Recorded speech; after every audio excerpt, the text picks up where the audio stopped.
let's just dive into what we were just talking about. So before we hopped on here, I guess, Jack, you want to kick it off? Because you were talking about, I guess where we got to this is like this idea of like at what point in your life is enough. Like Jason Lemkin, what he's doing, it requires a massive amount of sacrifice in order to be able to do that at a high level. And that's somebody who's clearly made it. Like, I mean, I guess the definition is maybe subjective, but like for most of us, you would say like that's somebody who's made it in their industry. They know what they're doing. They've achieved a lot of success, maybe not the maximum possible success, but a lot of success. But he's still out there grinding daily. And then we got into Zach, and I was it's like, hey, one thing I appreciate about you is you've got this goal of $50 million. You know that's your outcome, and at that point you've made it. But then Zach, you were telling me about the new game that you well, not new game yet, but like I was trying to think like what's if I got to 50 million with like a very specific like calculation of like how much money I could spend a year and like all the things that I want. But like I really just like making things and stuff like that. And so I was just trying to think like, oh, like if I could just like play any game, what game would I want to play after the money game? Because I think that's like the main game that I'm playing right now. Is really just trying to get the bag. But what's really interesting to me is like I think what I would want to do next is something that's like super high status oriented. With like the main objective of like how could I become like interesting enough or like highly leveraged enough to where I would have access to like the most to whoever's like interesting to me at that time in my life. And then I narrowed it down to like if I wanted to do this through making things rather than like political, like the one way is to do it is like get into politics and like you have like a ton of leverage there. Like that, I fucking hate politics. I think politicians are nerds. And so like the easiest way to do it is through art or fashion. Is like essentially the way that you can like penetrate super highly interesting and or like high status people and become high status without having to like without doing politics pretty much. Like those are the only two things you can do is like art and fashion. It also potentially puts you in a position where you're not like celebrity from like the general population's eyes. Yeah, I don't want to be a celebrity. Yeah. So that'd be interesting. You know what, guys? I think this podcast is eventually going to turn into what is success, right? Because a bunch of different people just come on here with different definitions, right?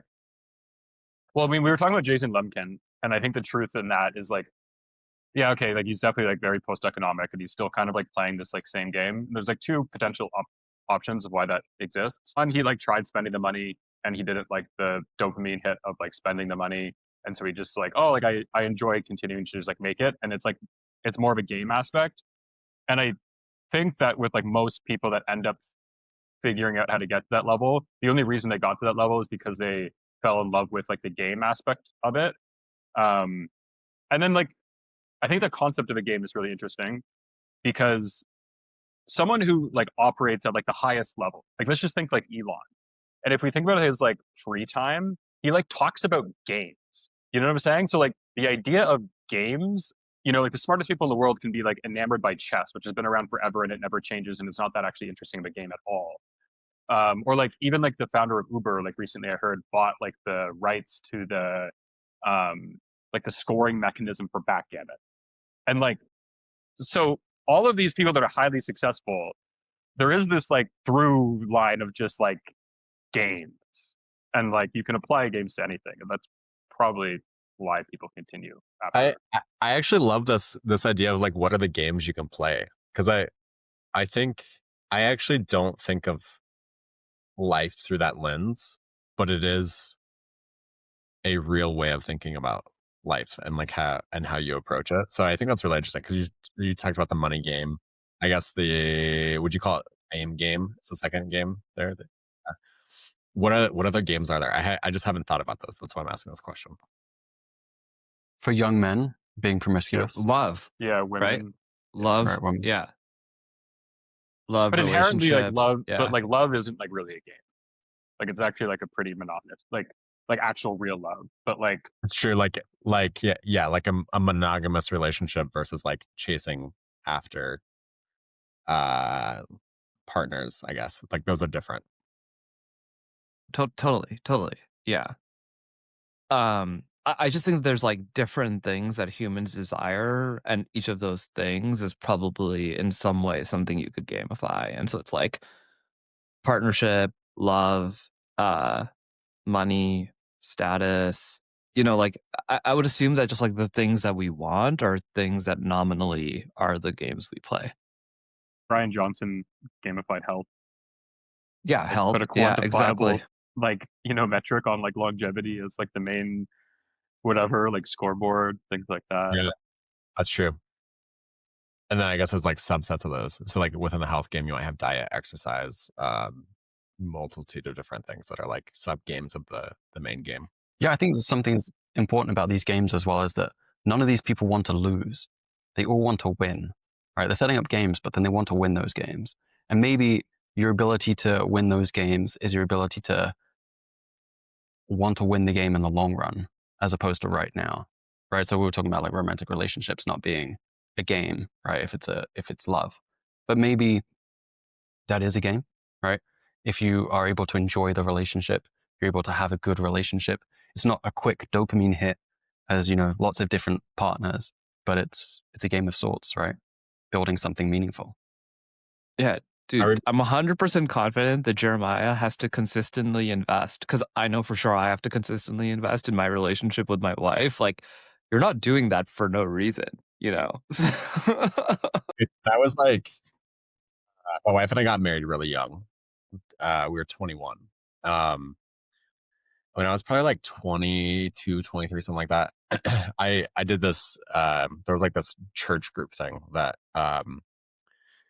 was like multi-generational, and I had this group that I was on, and there were 3 dudes who were in their 80s who had all been married 60 plus years, and I was like, that is wild. Like if you think about that, like that is when you talk about the long game, Jack, like that is the ultimate long game. Like and there's like a massive accomplishment that a very small percentage of the population will ever achieve, to be married for 60 plus years. Anyway, yeah, just going back to that example of like a long-term monogamous relationship, like you could almost see that as a game in terms of like, I'm in this for the long haul, I'm in it to win it, and then the time horizon ends up being the objective in there.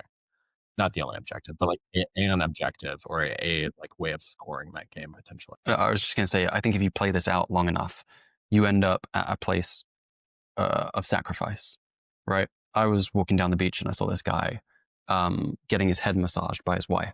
He looked very happy, getting his head massaged. The little girl was playing in the water on her own. And then further down on the beach, there was another guy who was just holding flip-flops. I was like, well, he's just holding flip-flops in front of him, looking really stern. And his wife and his daughter were playing in the water together. I thought that was really sweet. He obviously had this like servant mindset. I'm going to take care of my family, as opposed to the other one. Maybe he gets head massages at another time. But yeah, I think if you play that through long enough, even with Jason Lemkin, it's sacrifice for other people, right? For the rest of the world, right? Doing something that's worthwhile, and then just enjoying the fruits as a byproduct, right? Can I say something a little less philosophical, just to bring us back to ecom SaaS? I'm like almost 100% sure that 100% of people in ecom are doing it just to get the bag. Like, I don't think there's any philosophy anywhere, or so, That's interesting. like, Why do people retire? I mean, I'm being a little bit exaggerated, and yeah, I'm sure this clip will get me in trouble, but like I feel like making money on the internet, how can you not view it as a game? You know what I mean? Well, everyone starts with the bags, and then what happens is when you have maybe like small version of the bag, you then realize that you just need to change the game board in some certain way so that you can get a bigger bag. And like, so like realistically, it's just like you're kind of just, most of life is lying to yourself and realizing when you're lying to yourself and realizing when it's useful to lie to yourself and when it's useful to like be super self-aware. And so like realistically, no one started their fucking e-commerce brand because they had a wife that was diagnosed with some fucking thing. And like potentially that's a story that they told themselves over a long enough time horizon to make them still sell some sort of pill or something.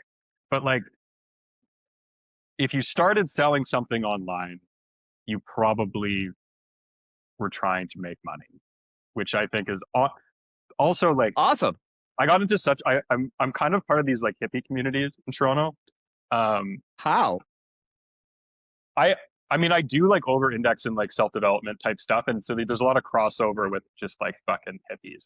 And I get into like a lot of these, but like they're also like dear friends or whatever. And I get into these like really heated debates. Because I think that hippies are almost at the highest threshold of lying to themselves while being self-aware. Like they just oscillate so drastically between self-awareness and lying to themselves.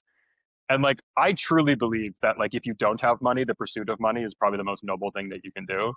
And like I got into like a really deep debate, and like the debate, getting into the debate, I've solidified my position so strongly that I do believe that money is a complete noble pursuit. Whether you do noble things along the way can be left up to judgment, but like generally acquiring resources, like if you think you're a good person, acquiring resources is the most noble thing you can do. If you think you're a bad person, then it's bad, right? If you're an evil person, then the acquisition of resources is bad. If you believe yourself to be good, then why would you want potentially a bad person to have the resources instead of you? So I think it's the most noble thing, and I'm like solidifying that based on a hippie conversation I had this weekend. But does that depend on what you do with it? Like, I'm curious where, like, how does that play out in your mind? Like, does it depend on what you do with those resources? Like, the resources give you optionality to do something in the future. If you believe yourself to be a good person, you would assume that you are going to do something good or at least better than someone that's bad. And so, like, if you believe yourself to be a good person and you believe that your decision-making abilities in the future are going to be aligned with good or at least not evil, then I can't think of anything better that you could do with your time. Well, it doesn't even matter. Yeah, stealing has like this like zero sum assumption, but like I also think it's true that as long as you assume that you can actually produce value and that the world is not zero sum, that not only should you make money, but you should want for every other good person to make money. Yeah. Right. And so like you can actually hold all of these thoughts to be true because it only comes into conflict if you assume one of those things is not true. Right. So But what's the number that would make you never see your family again? Because make me never see my family again? Never see your family mean? again. Because, you know, if you think about the resources that you acquire through your productive endeavor, all of that time spent on that productive endeavor takes away from your time with your family, potentially some time that you would spend with your family.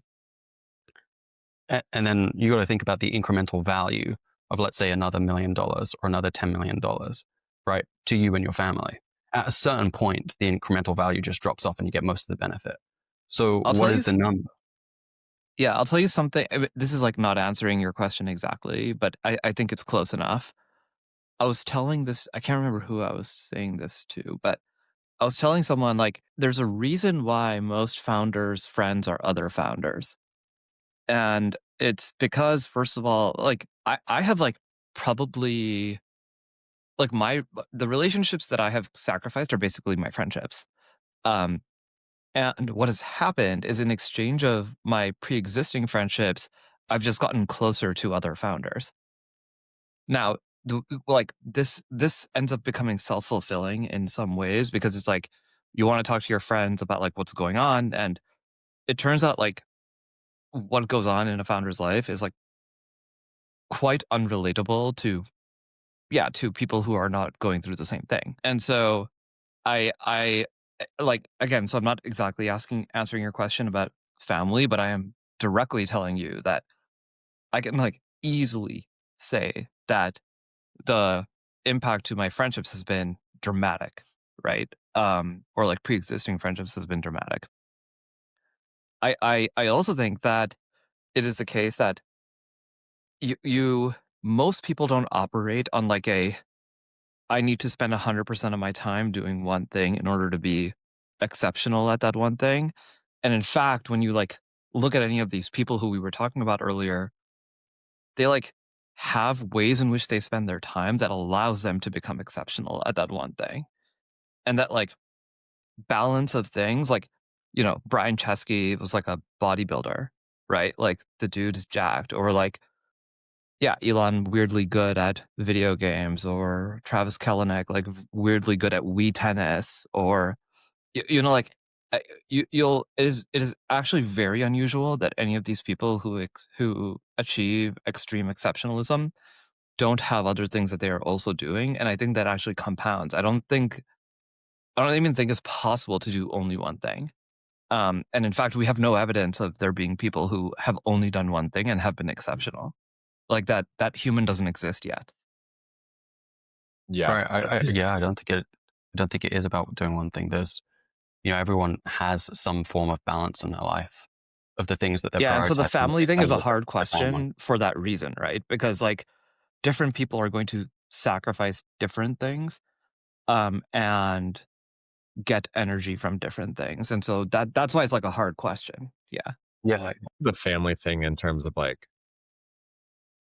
having a strong family, taking care of my family. And when I say taking care of my family, I don't even mean like from a money standpoint, like more of like an emotional availability, like being present for my family. Like that's a high value to me. That's something that I value a lot. And so I do invest a lot into that. So that's one thing. I also believe that like being excellent at my work and doing a lot, like there is a financial outcome that is going to benefit my family. So I think about that a little bit too. But then there's also a component of my work where like let's say I had $100 million in the bank. There are parts of my work. I don't know if I would do exactly what I'm doing today, to be honest. It's very stressful. There's probably like a low stress way of doing what I do today that I would probably pursue if I didn't need money.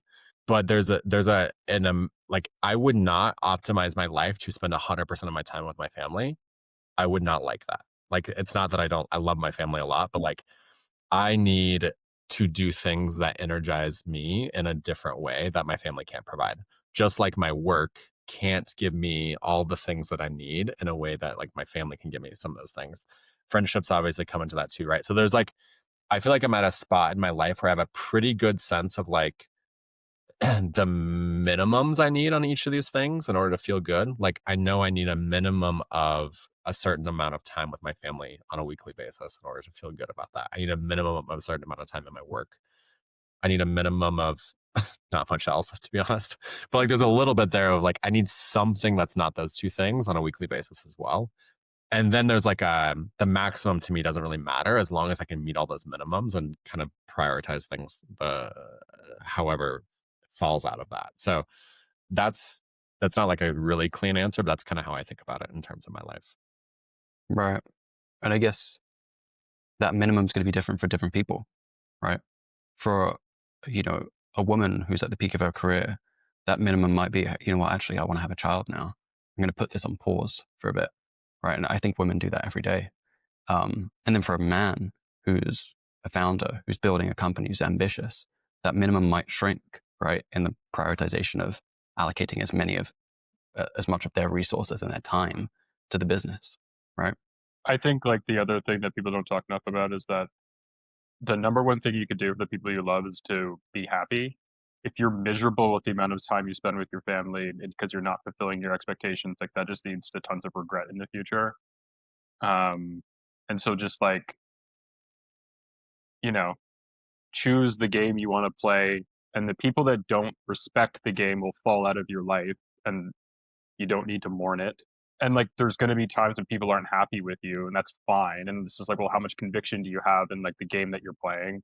If the conviction's super super high, then if anybody really likes you, then you should probably respect it at some level. And if they don't, then like they can leave. Like these are all like, people are very important, but they're also just like characters that like can come in and out at different chapters. And like if you even relate it to, I don't know, like the arc of like a superhero, it's like superheroes aren't regarded for being there like all of the time. They're there for like being there at the right times, and then they overachieve in those like moments of time.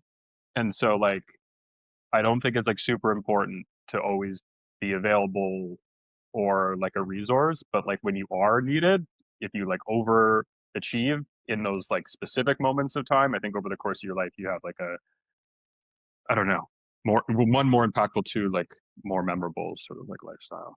in business too, the one thing that I am starting to appreciate more is having more time away from the company makes you better at thinking about what is important in the company. Like, I will admit that I have been very in the company for the past few months, and like there have been things that I'm like realizing I'm micro optimizing things instead of worrying about the things that are actually the most important.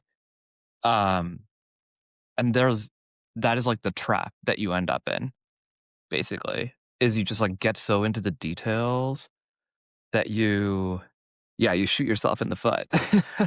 You know what I mean?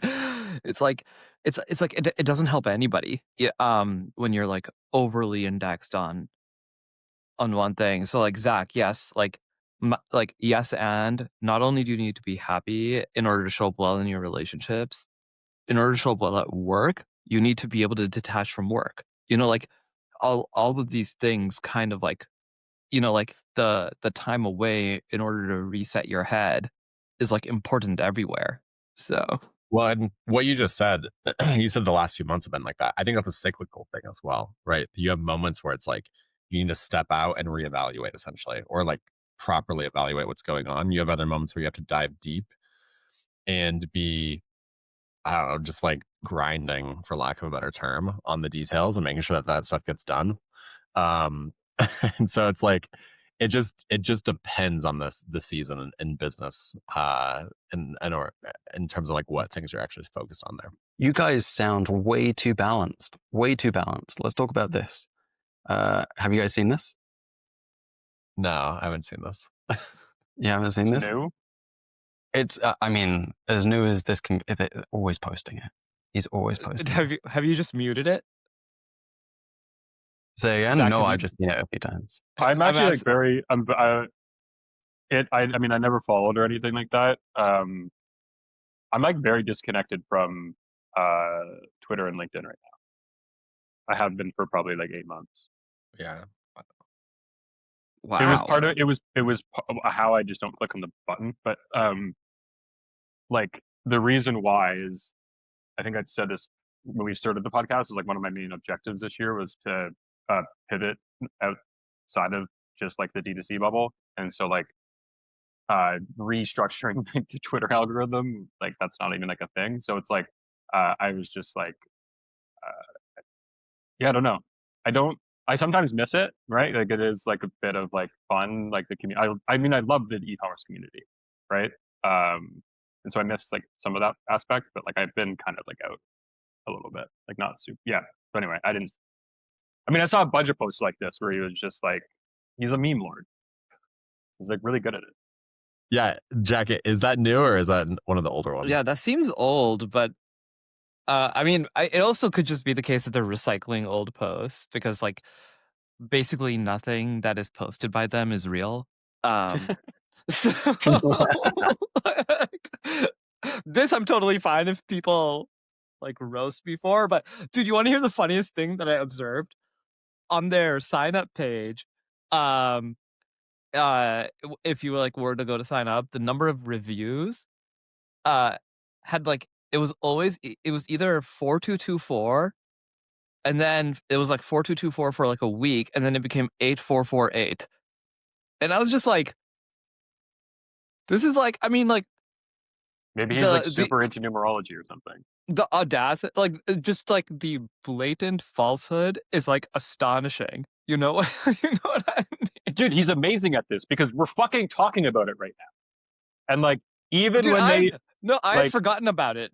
For what it's worth, I had forgotten about it until Jack brought it back into my world. Like I just can't like I yeah, look, I am all for like you say whatever you want to say and then like you try to achieve whatever you want to try to achieve. Like, dude, I'm all for it. I'm all for it. I just think there's like some amount of humor in the way in which he's doing it. So no, I think it's incredibly funny and incredibly interesting. I guess my hot take is like, for the talent that exists right now, and I might eat my words so hard with this, potentially he's not playing the right game. Like, if you think about the amount of attention and the capture of value that is possible with the amount of attention, and like the truth is with software is like the thing that matters most is your net dollar retention and your growth. And like maybe they had growth for a little bit, but they're definitely not performing on the net dollar retention piece. There's like a world in which like this guy should be just like, maybe this guy should have like a fucking marketing agency that starts at $1 million a month retainer or something, right? Yeah, or selling courses. So rude. Dude. No, not. I think his talent level is above courses, but Okay, well, that's not what I don't mean in a disparaging way. I'm just saying like you need like a one-time thing that's worth a lot of money. Like that is Yeah, like I think being a marketing agency for SaaS companies is probably, I think it could be his highest use. What do we know? yeah, or they're gonna come back with a vengeance. I mean, I was talking about this. I talk about this a lot. It's like I'm a big believer in not believing a competitor is dead until they're not breathing. Like fully, you know. And so it's just like, yeah, they could still come back and like who knows what happens with the models, like, you know, until their $12 million domain has been put up for sale, like, you know, they still have like a shot, right? Like it's like I think like Hail Mary passes still always exist, and like, yeah, you never know. One thing I've always felt is that for better or for worse, ability, and I know this doesn't really apply to the way you guys run your business, but ability to accrue capital can meaningfully change your likelihood of success. And I think as long as he can parlay this in a way in which he accrues more capital, again, to drive more resource in order to, because like, look, ultimately, in principle, he doesn't, the current version of the product or him or whatever it is doesn't need to work. If as long as something works.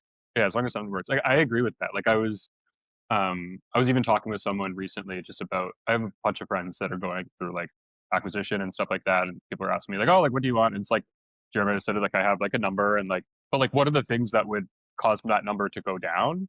And like one of the number one things for me is like if the company was acquired by a company which I could say it on a street corner and someone knows the name of that company, that number goes down like drastically.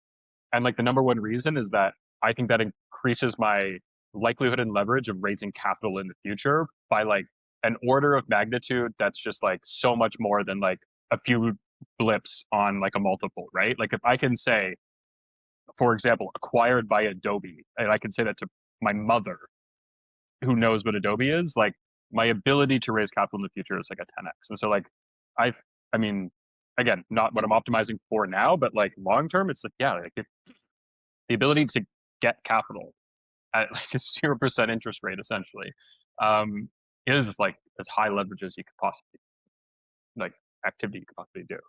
Yeah. I mean, talking about marketing, do you guys watch like Alex Shimosy's fucking thing? I saw it was happening. I was too busy with kids.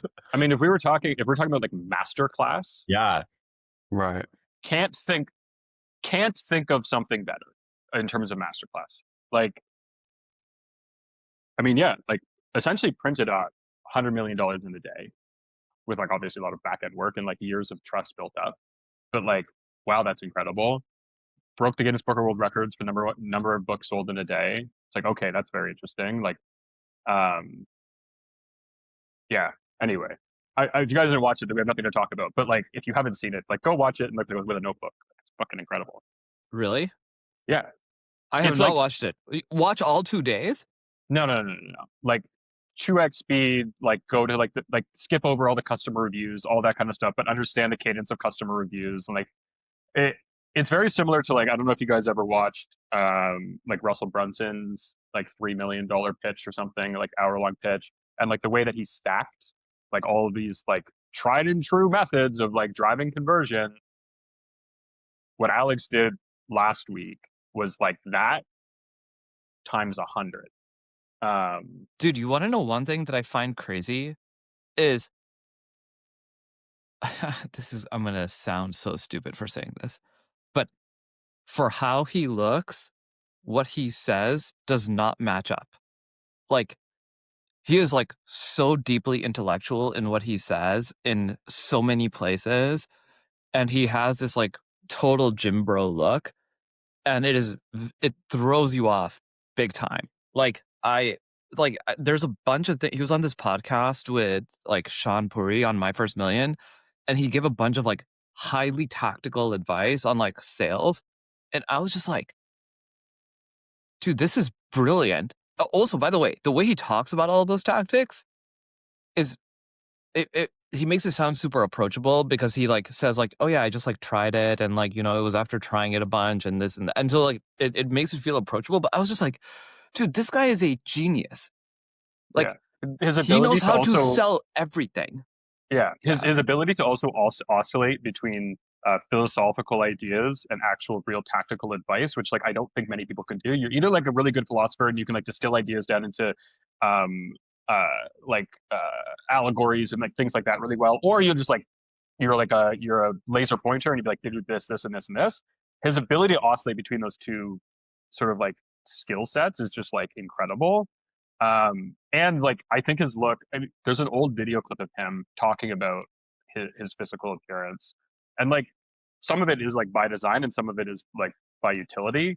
Um, like he talked like a long time ago about how like the only reason he had a mustache during the gym launch days because like it was more memorable than not having a mustache.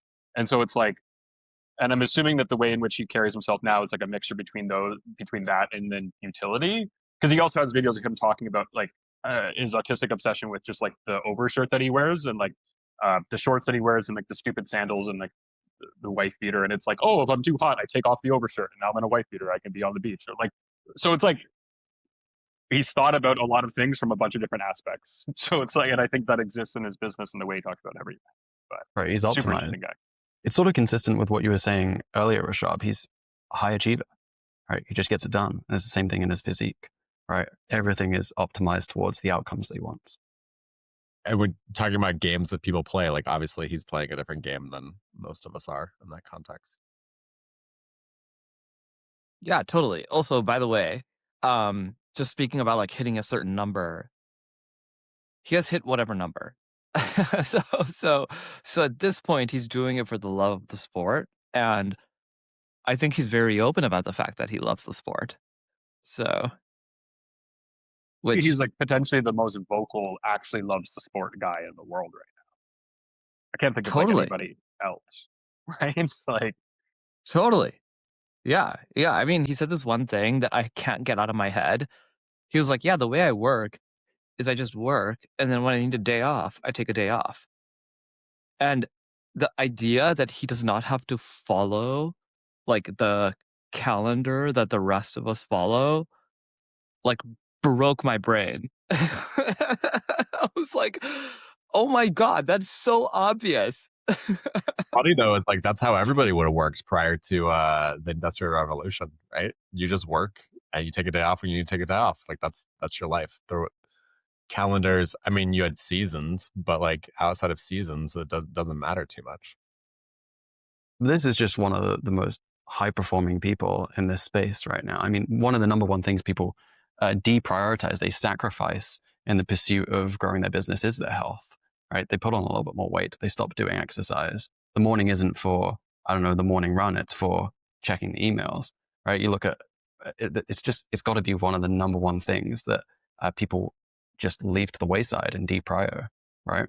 yeah, but he talks pretty candidly about this, right? Like, maintaining muscle is a lot easier than gaining muscle. And like when he gained like the majority of his mass, it was like the main objective of his life. And he also like talked pretty candidly about like his genetic potential, which is like the number one indicator for like the way that you look, especially when it comes to like size and stuff like that. So like he like I probably work out more than he does right now, right? I almost guarantee it because I think he's like, oh yeah, I do like a 45 minutes like thing at his like gym or whatever.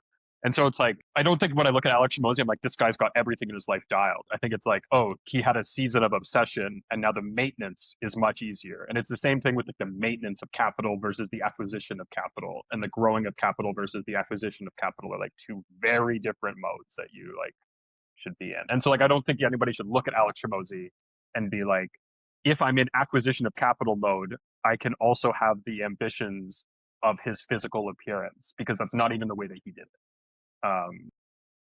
And so like probably get a little bit fat and get some Yeah. cash, or get super fucking jacked. And you know, like Right. I Go ahead. I will say I do think that, again, I could be wrong, but I feel quite confident that most of the high achieving people I know actually invest in all of these things because they know that it enables them to achieve at work. Like, again, I just don't know that many highly successful startup founders who are not also paying attention to their physical health. Not trying to look like Alex Ramosi, but like they have like like, I'm literally going to leave in 7 minutes to go work out. Like, that's going to happen. And it's like, and then I like cancel meetings around it, in fact, right? And so like that, I actually find that is more normal than the other way around. That like, you know what is needed in order to be your best self when you're working, and you work super hard too.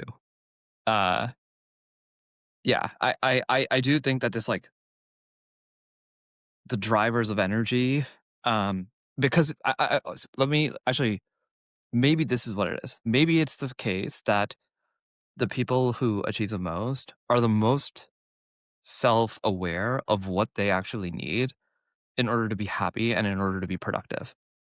And that what that self-awareness does is it just makes you be pretty brutal about how you prioritize your time. And it's like, I'm going to do this and I'm not going to do this. And it's kind of that simple. And you actually unusually are able to make those trade-offs in a way in which is pretty unemotional usually. Like, at least again, most of the people I know are pretty unemotional about the fact that that's how they're making trade-offs. yeah, I think part of it also could just be like usually the desire for success is like some sort of like hole you're trying to fill, and like the way that you look in the mirror is like potentially still a hole that you're trying to fill. And like, I don't know, like I don't necessarily work out because I think it makes me good at work. Like I actually think I've done like my best work when I let my health go as poorly as possible, is probably when I've had like the most like momentum and success. Obviously it's then it like drops off because like you hit like some sort of breaking point and you don't feel good anymore or whatever. But, like for me, it's like I work out because I like to look good. Because like it makes me feel better about like my meat sack. And like if I have a six pack, my potential partners for mating are like probably like 10x. You did like, so it's like I'm a bit more like, it's definitely not because I think it makes me build better SaaS. I really don't think that me going to the gym makes me build better SaaS. Like I think if I went and read through intercom tickets tonight instead of running, I would build better SaaS. But I'm not going to do that because I care about having a six pack. Yeah. My workout at this point in time, I have deprioritized working out in terms of like allocating time on my calendar to go to the gym, go run, whatever that is. I don't do that currently. What I do instead is I spend 1 to 2 hours a day on meetings walking. And that's like that's my version of trying to maximize all the things that I am doing at this point in my life. Which I would say is like from like a muscle, especially upper body muscle mass standpoint, not that helpful.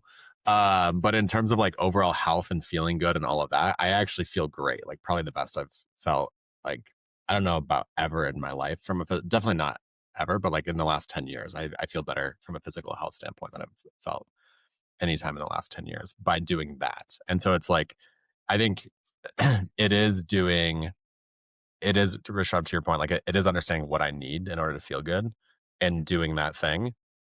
It just looks different than like at a different point in my life. Like I hope this is not Totally. the rest of my life. Like I hope 3 years from now, my kids are sleeping through the night and I'm starting my days by going and playing basketball and doing some fun things like that, as opposed to like spending 2.5 hours in the morning getting my kids ready and dropping them off at school. But this is how I'm balancing everything right now, and feeling like I am doing what I need to be to be good. Yeah, sorry. I don't mean to say that I think that the outcome is that everybody should work out in order to Oh, no, attain more no. at work. I exactly mean I that didn't interpret it that you're way. sufficiently self-aware that you know exactly what you need, and then you just do those things, and then you just don't do the other things. Yeah, I didn't interpret it that way, just so you know. I was interpreting it the positive version of that. totally.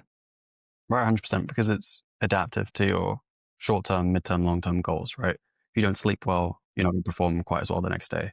If you're not healthy, then how can you show up, let's say, in a month's time, right? When your health has deteriorated so much that you can't turn up the same way, whether it's for your business or it's for your family, right?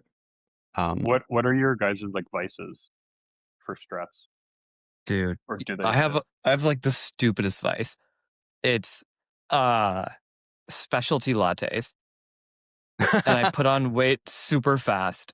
I love coffee, and these fucking third wave coffee joints where they're serving these like honey rose lavender blah blah blah blah blah latte.